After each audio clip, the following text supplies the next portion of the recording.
Hello बच्चों, let's read the question first. In the following questions, a statement of assertion A is followed by a statement of reason R.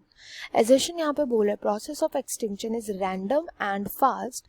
Reason इसका दिया गया any species not adapted to environmental conditions cannot survive. हमें बताना है question correct है या फिर incorrect. यहाँ पे assertion reason करेक्ट है या फिर इनकरेक्ट.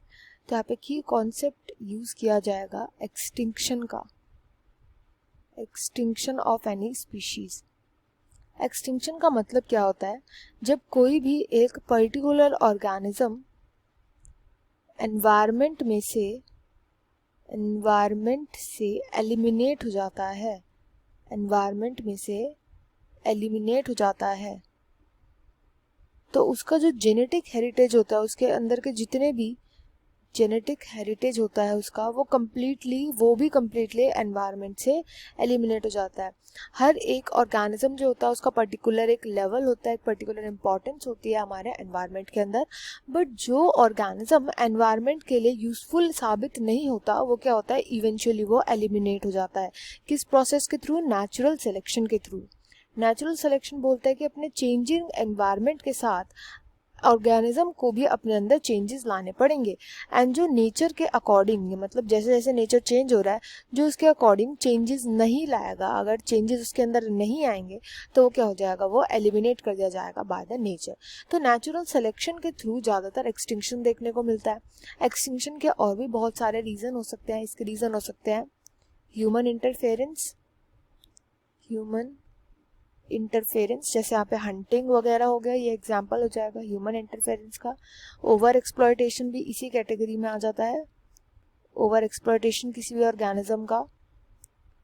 नेक्स्ट आता है पुअर रिप्रोडक्शन. कोई ऑर्गेनिज्म के अंदर रिप्रोडक्शन बहुत पुअर हो रही है, पुअर रिप्रोडक्शन भी एक रीज़न हो जाएगा. हैबिटेट लॉस, जो कि मेन रीज़न होता है एक्सटिंक्शन का, habitat loss etcetera. But extinction कभी भी रैंडमली नहीं होता, ये कभी भी रैंडम नहीं होता, ये नेचुरल सिलेक्शन के थ्रू होता है. रैंडम नहीं होता और ना ये फास्ट होता है, स्लो प्रोसेस होता है. एकदम से कोई भी स्पीशीज जो है वो नहीं गायब हो सकती. अब रीजन इधर दिया गया है कि any species not adapted to environmental conditions can not survive, कि कोई भी स्पीशीज जो अडेप्टेड नहीं होती एनवायरमेंटल कंडीशंस के, वो सर्वाइव नहीं कर सकती. तो यहाँ पे रीजन जो है ये करेक्ट स्टेटमेंट यानी कि एक ट्रू स्टेटमेंट है. हर एक स्पीशीज को अपने एनवायरनमेंट के अकॉर्डिंग अडेप्ट करना पड़ता है.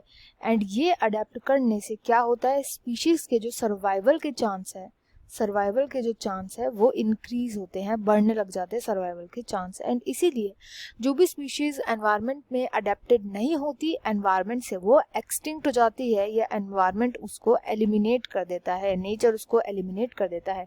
यही बात जो है बोली गई थी, एलिमिनेट कर देता है, यही बात बोली थी नेचुरल सिलेक्शन ने, जो कि चार्ल्स डार्विन ने दिया था. अब यहाँ पर जो रीजन दिया गया है वो इनकरेक्ट हो जाएगा. वो इसलिए क्योंकि यहाँ पे एजर्शन ही गलत है. जब एजर्शन ही गलत है तो उसका रीजन भी हम क्या ही सही प्रूव करेंगे. तो इस क्वेश्चन का जो राइट आंसर हो जाएगा वो हो जाएगा option 4. Both assertion and reason are false statements. I hope you understood well. Best of luck and thank you.